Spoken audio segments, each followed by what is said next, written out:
After last year's 20% year-over-year decline, the new Honda Ridgeline is not selling particularly great either, and there are 7 reasons that might shock you. If you think that class-leading comfort, refinement, and ride quality are enough to be among class leaders, it's not. For years, this pickup used to have a steady sales record, but the new model is going downhill at a surprisingly fast pace.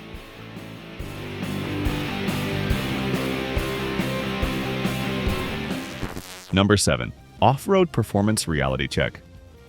The truth about the Ridgeline's off-road capability is becoming impossible to ignore, and it's driving adventure-seeking buyers straight to the competition. Honda's unibody construction approach brings undeniable comfort benefits on paved roads, but when the pavement ends, the Ridgeline's limitations become painfully obvious. Ground clearance numbers tell the whole story. With just 7.6 inches of clearance, the Ridgeline sits noticeably lower than dedicated off-road competitors. Compare this to trucks like the Toyota Tacoma TRD Pro with over 9 inches, and you're looking at a difference that translates directly into trail capability. This clearance disadvantage means the Ridgeline will scrape its undercarriage on obstacles that other trucks clear easily. The all-wheel drive system compounds these problems by being optimized primarily for loose surfaces like snow and gravel, rather than serious rock crawling or technical terrain. Honda attempted to address these concerns with the TrailSport variant, but the disappointing reality is that this upgrade amounts to little more than an appearance package. The TrailSport gets slightly more aggressive styling, all-terrain tires, and some underbody protection, but it lacks the fundamental hardware changes needed for genuine off-road capability. This off-road weakness is particularly damaging because adventure capability has become a major selling point in the truck market. Buyers want vehicles that can handle weekend camping trips, hunting expeditions, and outdoor recreation, and the Ridgeline's limitations in these areas are sending potential customers directly to competitors who take off-road performance seriously.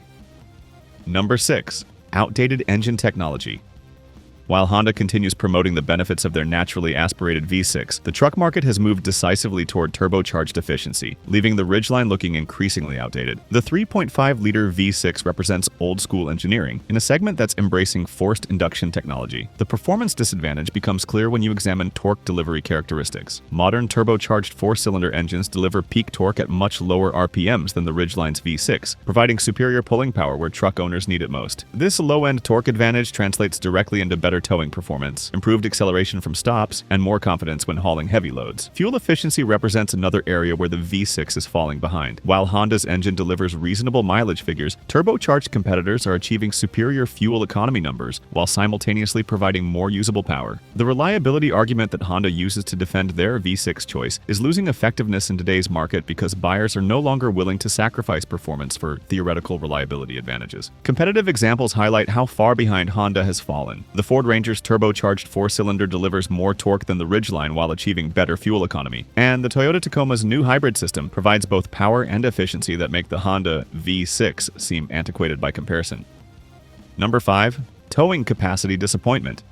The Ridgeline's 5,000-pound towing capacity represents a fundamental weakness that's eliminating it from consideration by buyers who need genuine utility capability. This limitation becomes even more embarrassing when you consider that smaller, less expensive vehicles can match or exceed what Honda's pickup truck offers. The competitive disadvantage is staggering. Body-on-frame competitors like the Ford Ranger can tow up to 7,500 pounds, while the Chevrolet Colorado and GMC Canyon push that number even higher to 7,700 pounds. This means Honda is asking customers to pay premium prices for substandard capability. What makes this towing weakness particularly shocking is how it compares to smaller unibody vehicles. The Hyundai Santa Cruz, which positions itself as a lifestyle pickup rather than a serious work truck, matches the Ridgeline's 5,000-pound rating while costing significantly less money. Many mid-size crossover SUVs can tow similar weights, making the Ridgeline's capability seem inadequate for a vehicle marketed as a pickup truck. The unibody construction that Honda promotes as a comfort advantage becomes a liability when buyers need real towing capability. Body-on-frame competitors can handle the stresses of heavy towing more effectively, and buyers who occasionally need to tow larger boats, campers, or trailers find themselves forced to eliminate the Ridgeline from consideration. Number 4. Technology lag.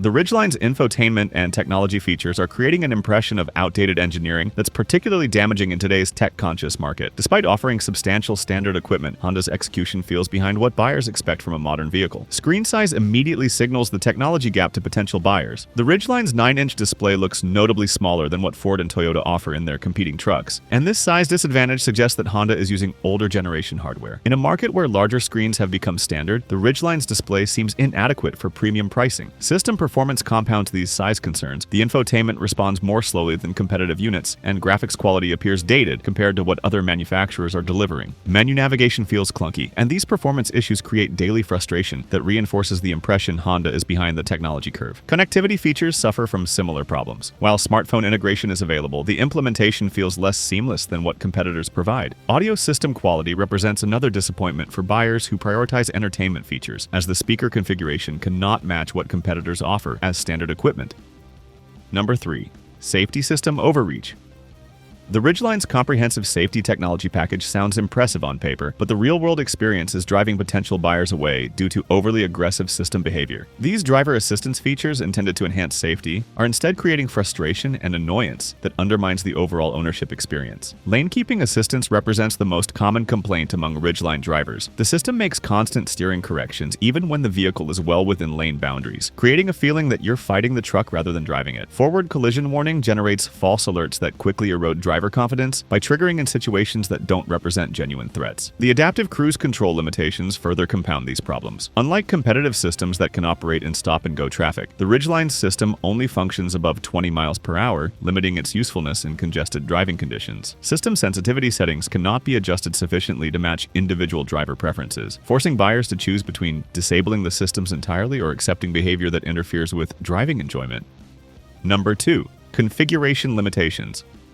Honda's decision to offer the Ridgeline in only one cab and bed configuration severely limits its appeal across different buyer segments. While this single configuration approach simplifies manufacturing, it's alienating potential customers who need different combinations of passenger and cargo space. The crew cab with short bed setup serves some buyers well, but it completely ignores others who have different priorities. Contractors and tradespeople often prefer extended cab models with longer beds that can accommodate construction materials more effectively. By eliminating this option, Honda is immediately disqualifying the Ridgeline from consideration by professional users. Cost-conscious buyers also suffer from this limitation. Extended cab configurations typically cost less than crew cab models, providing an affordable entry point into truck ownership. Without this option, Honda cannot compete effectively in the value segment where many first-time truck buyers make their initial purchases. However, it's important to acknowledge that most competitors face similar limitations. The majority of mid-size trucks now focus primarily on crew cab configurations, with only Toyota and Nissan offering meaningful variety. The lack of bed length options within the crew cab configuration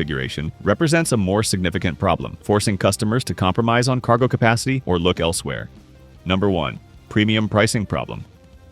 Another reason behind the Ridgeline's sales struggles is Honda's pricing strategy that positions their unibody truck at premium levels while delivering mid-tier capability. Starting prices over $40,000 immediately eliminate budget-conscious buyers and create expectations that the truck struggles to meet. The pricing disadvantage becomes obvious when compared to body-on-frame competitors. The Chevrolet Colorado starts around $32,000, while the Toyota Tacoma begins near $33,000. Honda is demanding $8,000 to $10,000 more for their entry-level truck, and this premium pricing requires justification that many buyers don't see. Honda attempts to justify these prices by including all-wheel drive, the V6 engine, and comprehensive safety features as standard equipment. While this equipment level provides value, it forces all buyers to pay for features they might not want or need. The pricing problem becomes worse when considering that customers expect unibody vehicles to cost less than body-on-frame alternatives, not more. Higher trim levels push prices toward $50,000. Putting the Ridgeline in competition with full-size trucks that offer significantly more capability. The Ridgeline's refinement advantages cannot overcome these fundamental capability differences at premium price levels. This pricing strategy has left Honda's truck stuck in the middle of the market without a clear value proposition that resonates with any particular buyer segment.